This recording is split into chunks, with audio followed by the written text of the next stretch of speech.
कल्पना कीजिए एक रहस्यमय गांव की, जहां सोने का पहाड़ तो मौजूद है, लेकिन वहां के लोग भूख और प्यास से मर रहे हैं, क्योंकि जो भी उस पहाड़ के पास जाता है उसे वहां के जहरीले सांप डस लेते हैं और उसकी जान चली जाती है। कोई नहीं जानता कि आखिर इस पहाड़ में ऐसा क्या जादू है कि उसके पास जाने वाला कभी लौट कर नहीं आता। आज हम जानेंगे इस पहाड़ के पीछे छिपे डरावने रहस्य और उन लोगों की दर्दनाक कहानी जो इसकी चमक के जाल में फंस गए। कहानी शुरू होती है 1850 बीसी के समय से, जब डेनियल नाम का एक अंग्रेज वीरपुर नामक गांव के बारे में जानकारी जुटा रहा होता है। वीरपुर वही गांव है जहां सोने का पहाड़ है, लेकिन गांव का मुखिया उसे चेतावनी देता है कि जो भी वहां गया वह वापस नहीं आया। वहां भयानक राक्षस रहते हैं जो किसी को भी नहीं छोड़ते। इसके बाद दृश्य बदलता है और वीरपुर गांव दिखाया जाता है, जहां थंगला नाम का व्यक्ति अपनी जमीन पर मेहनत करता है, जबकि बाकी लोग जमींदार के खेतों में काम करते हैं। सुबह होते ही सब लोग खेतों की ओर निकल पड़ते हैं, लेकिन थंगला अब भी नींद में होता है। उसकी पत्नी गंगम्मा उसे उठाने की कोशिश करती है और डांटती है, पर वह फिर भी नहीं उठता। तभी गंगम्मा जैसे ही पास आती है, थंगला एक अजीब सपना देखने लगता है, जिसमें वह किसी युद्ध में तलवार चला रहा होता है। अचानक आँख खुलते ही वह गंगम्मा पर हमला कर देता है। बच्चे यह सब देखकर सहम जाते हैं। फिर थंगला मुस्कुराते हुए अपनी पत्नी को मनाने लगता है और कहता है, मैंने तुम्हें कई बार कहा है, मुझे ऐसे मत जगाया करो। इसके बाद दोनों खेतों की ओर निकल जाते हैं। तभी कहानी में पशुपति नाम का पंडित आता है, जो गांव वालों को जनेऊ धारण करने और धर्म का पालन करने के लिए कहता है। वहीं थंगला का बेटा अशोका यह सब ध्यान से देख रहा होता है। पशुपति थंगला को बुलाता है और कहता है कि उसे पंडित बनना चाहिए ताकि गांव की पूजा पाठ की जिम्मेदारी संभाल सके। तभी गंगम्मा वहां आकर अपने बेटे अशोका को खेत में ले जाने के लिए बुला लेती है। थंगला अपने खेत पहुंचकर फसल की कटाई शुरू करने से पहले पूजा करता है। तभी अचानक गंगम्मा पर किसी देवता का प्रभाव आ जाता है। वह अजीब अजीब बातें करने लगती है, लेकिन थंगला उसे शांत कर देता है। रात को जब सब घर लौटते हैं तो थंगला के बच्चे उसे कहानी सुनाने की जिद करते हैं। थंगला मुस्कुराते हुए कहता है, ठीक है, लेकिन पहले सबको हूहू करना होगा। सब बच्चे हूहू कहते हैं और वह कहानी शुरू करता है। बहुत समय पहले की बात है, जब इस घने जंगल को पार करने पर एक नदी आती थी और उसके बाद एक हाथ जैसी आकृति वाला पहाड़ दिखता था। एक दिन हमारे महाराज युद्ध जीतकर लौट रहे थे। तभी उन्होंने देखा कि कुछ लोग उस नदी से सोना निकाल रहे हैं। उन्हीं में मेरे परदादा भी थे। महाराज ने अपने सैनिकों को भेजा ताकि वे सोना लेकर आएं, लेकिन मेरे परदादा बहुत वीर थे। उन्होंने और उनके साथियों ने महाराज के सारे सैनिकों को मार डाला। इसके बाद मेरे परदादा खुद महाराज के पास गए। वहां एक आदमी ने उनके पास से सोने की डली काटकर महाराज को दे दी। महाराज ने इतना शुद्ध सोना देखा तो उसकी लालच बढ़ गई। मेरे परदादा ने महाराज से कहा, सोना उसी को मिलेगा जिसे उसकी जरूरत होगी, लेकिन जो लालच में इसे खोजेगा उसे केवल विनाश मिलेगा। मगर महाराज ने उनकी बात नहीं मानी। उन्होंने अपनी सेना को नदी में सोना ढूंढने भेजा, लेकिन उन्हें केवल पत्थर और मिट्टी मिली। तभी महाराज के पंडित ने एक मोर देखा जो उड़ता हुआ पहाड़ की ओर जा रहा था। जब वह उसके पीछे गया तो उसने एक चमकता हुआ सोने का पहाड़ देखा और यह बात जाकर महाराज को बताई। सोने का पहाड़ देखकर महाराज की लालच और बढ़ गई। उन्होंने कहा, यह सोना मुझे चाहिए, चाहे कुछ भी करना पड़े। मेरे परदादा ने उन्हें समझाया कि यह पहाड़ श्रापित है, इसका सोना विनाश लाएगा, लेकिन महाराज नहीं माने।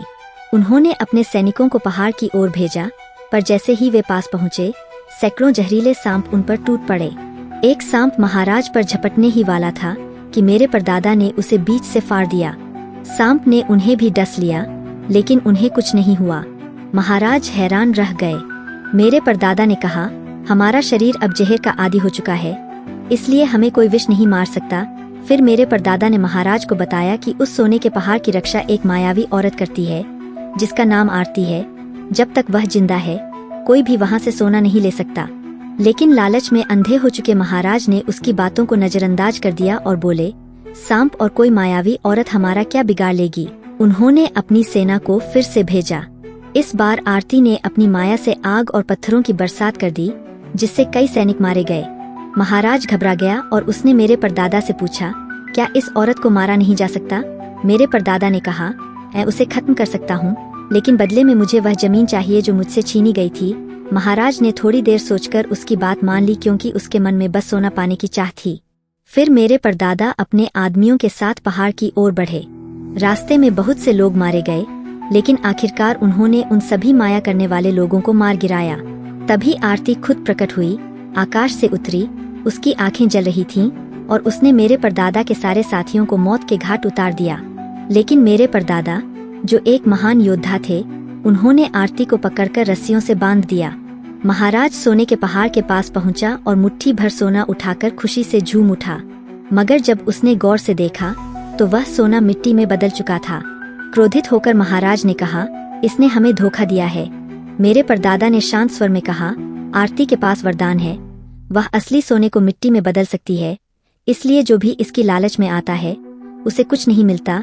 लेकिन महाराज ने एक भी बात नहीं मानी। तभी पंडित ने कहा, महाराज, इस शैतान औरत का सिर काट दो, तभी असली सोना मिलेगा। जैसे ही महाराज ने तलवार से आरती का सिर काटा, आरती दर्द से चीख उठी। उसी क्षण मेरे परदादा ने उसकी छाती में वार किया। उसका खून जमीन पर गिरा और देखते ही देखते वहाँ की मिट्टी, कंकड़ और पत्थर सोने में बदल गए। महाराज की आंखें चमक उठीं, उसकी लालसा पूरी हो गई। लेकिन मेरे परदादा ने उस सोने को छुआ तक नहीं। वे खाली हाथ लौटे और उसी दिन उनकी खोई हुई जमीन उन्हें वापस मिल गई, वही जमीन जो आज हमारे परिवार की पहचान है। कहानी खत्म होते ही दृश्य बदलता है। गांव का जमींदार थंगला की मेहनत से उगी फसल में आग लगवा देता है। पूरा गांव आग बुझाने की कोशिश करता है, लेकिन कुछ नहीं होता। थंगला वहीं खड़ा सब कुछ चलते हुए देखता है। अगले दिन सुबह जमींदार अपने गुर्गों के साथ थंगला के पास पहुंचता है। जमींदार का मुंशी थंगला के पास आता है और सख्त लहजे में कहता है कि उसे जमींदार को 20 पकौड़े या 20 बोरी चावल देना होगा और उस पर ब्याज भी लगेगा। जब तक यह कर्ज नहीं चुकता तब तक उसे और उसके पूरे परिवार को जमींदार के खेतों में काम करना पड़ेगा। थंगला उसकी आंखों में देखकर पहचान जाता है कि यही वही आदमी है जिसने उसकी फसल में आग लगाई थी। गुस्से में थंगला उस पर झपट पड़ता है, लेकिन जमींदार के गुर्गे अधिक होते हैं। वे सब मिलकर थंगला और उसके परिवार को बेरहमी से पीटते हैं। मजबूरी में अगली सुबह थंगला का पूरा परिवार जमींदार के खेतों में मजदूरी करने लगता है। शाम को जब सब लोग काम खत्म कर खाना खा रहे होते हैं, तभी एक आदमी गांव की गलियों में ढोल बजाते हुए चिल्लाता है, पीपल के पेड़ के पास तुरंत पहुँचो, यह अंग्रेज सरकार का हुक्म है। पूरा गांव वहां इकट्ठा हो जाता है। मुंशी घोषणा करता है, सरकार को पास के पहाड़ से सोना ढूंढना है और तुम सबको इसमें मदद करनी होगी। यह सुनकर गांव वालों के चेहरों का रंग उड़ जाता है, क्योंकि वे जानते थे कि वही सोना है जिसने कभी उनके पूर्वजों का सर्वनाश किया था। वही सोना जो थंगला के परदादा ने आरती को मारकर महाराज को दिलवाया था। सोना ढूंढने की बात सुनते ही लोग डरकर भागने लगते हैं। मुंशी दोबारा उन्हें डांटता है, कोई भूत प्रेत नहीं है वहाँ। सरकार हर मजदूर को 1 पकौड़ा रोज देगी। भूख और मजबूरी से टूटे गांव वाले धीरे धीरे मान जाते हैं। रात के ठंडे मौसम में गंगम्मा रोती है और थंगला से कहती है, मत जाओ, वो जगह श्रापित है। लेकिन थंगला उसे समझाता है, मुझे कुछ नहीं होगा, मैं सोना ढूंढकर लौट आऊंगा, फिर हम सब आजाद होंगे। अगली सुबह थंगला 7-8 गांव वालों और ब्रिटिश अफसरों के साथ सोने की तलाश में निकल पड़ता है। रास्ते में वे एक भयानक जंगल में पहुंचते हैं, जहां हर दिशा से रहस्यमय आवाजें आती है। पंडित कहता है, मुझे रास्ता मालूम है, इस जंगल के पार एक बड़ी नदी है, उसे पार कर लेंगे तो सोने का पहाड़ सामने होगा। कुछ देर चलने के बाद वे सच में एक चौड़ी नदी तक पहुंच जाते हैं। सभी मिलकर लकड़ी बांधकर एक अस्थायी बेड़ा बनाते हैं। पंडित पानी में एक पत्ता डालकर दिशा जांचता है और कहता है, धारा सही दिशा में बह रही है, हमें इसी तरफ जाना होगा।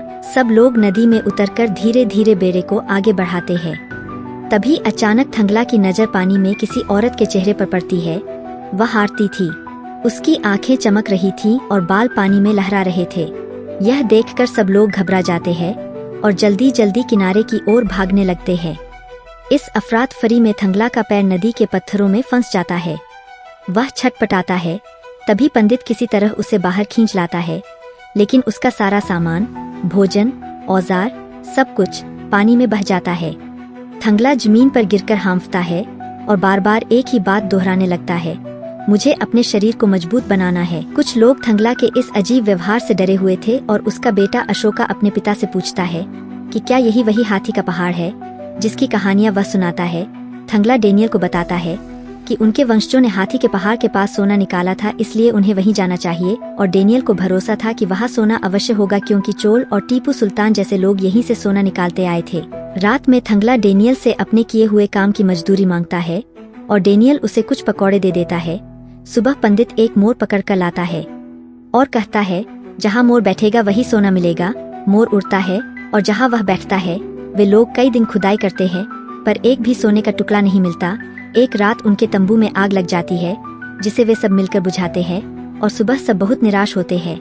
रास्ते में वे एक सांप का पीछा करते हुए एक पुराने कुएं के पास पहुंचते हैं, जहां थंगला कहता है यह कोई सुरंग नहीं है, पर पंडित और कुछ लोग कहते हैं कि यह सुरंग है और उसके नीचे सोना छुपा है।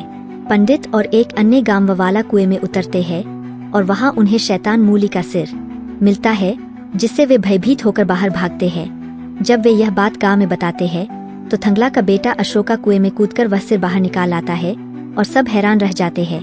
अगले दिन एक नवविवाहित का पति फूट फूट कर रोता है, क्योंकि वह अपनी पत्नी को बहुत याद कर रहा था। डेनियल अपने साथी से कहता है कि अब हमें थंगला की बात माननी पड़ेगी, क्योंकि हमारे पास और कोई रास्ता नहीं है, और अगर हम हाथी के पहाड़ के पास नहीं गए तो मैं कंगाल हो जाऊंगा। तब डेनियल थंगला से निवेदन करता है कि उसे हाथी के पहाड़ तक ले चलो। रास्ते में अशोका अपने पिता से उम्मीद भरे शब्दों में पूछता है कि अगर हमें शैतान मूली का शरीर मिल गया तो क्या उससे सोने का भी पता चल जाएगा। जब सब आती के पहाड़ के पास पहुंचते हैं तो अचानक एक भयानक तूफान उठता है। पंडित एक अंग्रेज से विनती करता है कि आगे मत बढ़ो वरना हमारी जान जा सकती है। गुस्से में जमींदार का एक आदमी थंगला पर बंदूक तानता है, पर डेनियल उसे रोक देता है और कहता है अगर तुम उससे गोली मारोगे तो मैं तुम्हें रोक दूंगा। उसी समय एक काला तेंदुआ आकर डेनियल पर टूट पड़ता है। थंगला लाठी से तेंदुए का सामना करता है, पर उसे घायल कर देता है। थंगला घायल होने का नाटक करके तेंदुए के पास आते ही उसे मार देता है। इससे सब में झगड़ा छिड़ जाता है और थंगला वहां से भागने लगता है तो लोग पीछे पीछे दौड़ते हैं। तभी आरती अपनी माया और सेना के साथ उन्हें ऊपर से देखती है और चारों ओर धुआं छा जाता है। थंगला को अपनी पुरानी कहानियों में दिखी हुई महाराज की सेना नजर आती है। इसी बीच अशोका को शैतान मूली का शरीर मिल जाता है और वह यह बात थंगला को बताता है। थंगला और बाकी लोग मिलकर शैतान मूली का शरीर बाहर निकालते हैं। आरती उस पर टूट पड़ती है और थंगला समझ जाता है कि यही वह आरती है। अशोका शैतान मूली के शरीर के टुकड़े जोड़ देता है, जिसके बाद थंगला को सब वास्तविक रूप में दिखाई देने लगते हैं। थंगला आरती को गोली मार देता है और तभी शैतान मूली का एक छोटा टुकड़ा आग में तपकर चमकने लगता है। डेनियल और बाकी समझते हैं कि वह असली सोना है। उसी समय आकाश से भीषण वर्षा और बिजली गिरती है, जिससे कुछ लोग मारे जाते हैं। पर सुबह होते ही डेनियल खुश होकर थंगला को अमीरों जैसा कपड़ा पहनाकर कहता है कि तुम अपने गांव जाओ और वहां से ढेरों मजदूर लेकर आओ। फिर थंगला एक घोड़ा लेकर जमींदार के पास चला जाता है। जमींदार यह देखकर चकित रह जाता है और थंगला अपने बच्चों से मिलकर उन्हें आश्वस्त करता है। फिर वह जमींदार से अपनी जमीन के कागजात वापस ले लेता है और पूरे गांव को बताता है कि अब उन्हें सोने की खान मिली है। वह कहता है कि सभी को वहां जाकर काम करना होगा और मेहनत के बदले उन्हें बहुत सारा सोना मिलेगा। सोने की लालच में पूरा गांव उसकी बात मान लेता है। जब थंगला अपने गांव वालों के साथ सोने की खान पहुंचता है तो वह देखता है कि अंग्रेज वहां के लोगों पर अत्याचार कर रहे हैं और आदिवासियों को गोली मार रहे हैं। अशोका जब उन्हें रोकने की कोशिश करता है तो उसे मारकर जमीन पर फेंक दिया जाता है। यह देख थंगला अपने बेटे के पास जाता है, लेकिन अंग्रेज उसे भी चोट पहुंचाते हैं और उसके कपड़े फाड़ देते हैं। तभी डेनियल बीच में आकर सभी को रोकता है और गांव वालों से कहता है कि अब वे उसके अधीन हैं। यह सुनकर लोग एक दूसरे को मजबूरी और डर भरी नजरों से देखते हैं। थंगला अपने फटे हुए कपड़े सिलने बैठता है और उसकी पत्नी गंगम्मा अपने बेटे की हालत देखकर महसूस करती है कि कुछ ठीक नहीं है। तभी अशोका अजीब आवाज में कहता है, तुम सब जानते हो इस जगह पर हर किसी की सुरक्षा खतरे में है, इसलिए तुरंत यहाँ से चले जाओ। अगले दिन डेनियल शैतान मूली की मूर्ति वहाँ खड़ा करवा देता है और सभी लोगों को काम करने का आदेश देता है, लेकिन अशोका पेड़ के पास खड़ा होकर सब कुछ निहारता रहता है। रात में थंगला को फिर आरती दिखाई देती है और कहती है कि सदियों से चल रहे संघर्ष का अंत अब होने वाला है। गंगम्मा वहाँ आती है और पूछती है, तुम किससे बात कर रहे हो? थंगला जवाब देता है, आरती से, जो सामने खड़ी है। लेकिन गंगम्मा को कुछ दिखाई नहीं देता और वह कहती है, यह तुम्हारे मन का भ्रम है, आरती असल में यहाँ नहीं है। अगले दिन पहाड़ पर अंग्रेजों को बहुत सारे सांप दिखाई देते हैं, जिससे वहाँ के लोग डरकर भागने लगते हैं। इसी बीच एक सांप थंगला के परिवार की ओर बढ़ता है। थंगला सांप का सिर काट देता है, लेकिन सांप उसकी बेटी को काट लेता है, जिससे वह तुरंत मर जाती है। फिर भी थंगला सभी को हिम्मत देता है और कहता है, हम सोने के बहुत करीब है। अब उनके पास खाना और पानी खत्म हो चुके होते हैं। डेनियल भी उम्मीद खोने लगता है और रात में अकेला बाहर जाने लगता है। तभी अचानक चारों ओर आग लग जाती है। सुबह थंगला देखता है कि डेनियल बेहोश पड़ा है। सभी गांव वाले वापसी की योजना बनाने लगते हैं, लेकिन थंगला कहता है, हम सोने के बिल्कुल पास है और मैं तुम सबको आधा सोना दिलाऊंगा। रात में सब लोग पत्थरों के चारों ओर आग लगाते हैं, जिससे पत्थर कमजोर हो जाता है और वे मिलकर उन्हें तोड़ने लगते हैं। अचानक नीचे बहुत बड़ा गड्ढा बन जाता है और सभी उसमें गिर जाते हैं। वहाँ वे एक विशाल सुरंग पाते हैं। सुरंग में जाने पर उन्हें असली सोने का पहाड़ दिखाई देता है और सभी खुश होकर सोना तोड़ने लगते हैं। लेकिन तभी डेनियल उन सब पर टूट पड़ता है और कहता है, इस सोने पर सिर्फ मेरा हक है। थंगला सभी को चेतावनी देता है, तुम सब आपस में लड़ना बंद करो, यह सोना असली नहीं है। आरती ने हमें चमकते पत्थरों से धोखा दिया है। तभी आरती सामने आकर हमला करती है। लड़ाई के दौरान थंगला को याद आता है कि पिछले जन्म में वह आरती के साथ मिलकर सोने की रक्षा किया करता था, इसलिए अब वह आरती की तरफ से लड़ने लगता है और डेनियल को हराकर समाप्त कर देता है। थंगला आरती से कहता है, मुझे सब याद आ गया कि मैं कौन हूँ। हमारे लोगों की भलाई के लिए हमें यह सोना ले जाने दो, हमें जीने के लिए इसकी बहुत जरूरत है। आरती थंगला की बात सुनकर उसे सोना ले जाने की अनुमति दे देती है। फिर थंगला सुरंग में प्रवेश करता है और वहाँ असली सोने का पहाड़ देखता है। एक टुकड़ा उठाकर बाहर आता है और पूरे गाँव वालों को दिखाता है। इसके साथ ही यह रोमांचक और दमदार कहानी समाप्त होती है। दोस्तों, अगर आपको यह कहानी पसंद आई तो वीडियो को लाइक करें और चैनल को सब्सक्राइब करें। फिर मिलते हैं एक और शानदार कहानी के साथ।